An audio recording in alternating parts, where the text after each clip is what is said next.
चौक तक अपनी बेटी और बहन मरियम के साथ चलो, ताकि बहावलपुर भी इस जाली और नालायक हुकूमत के खात्मे का फैसला सुना दे इंशाल्लाह।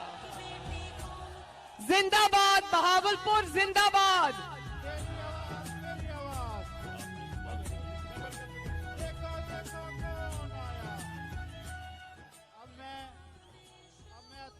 इकबाल चन्नड़ साहब का बहुत शुक्रिया कि उन्होंने यहाँ पे ये इंतज़ाम किया और आपको मौका मिला कि आप अपनी लीडर का जो है वो यहाँ पे बेमिसाल इस्तकबाल कर सके।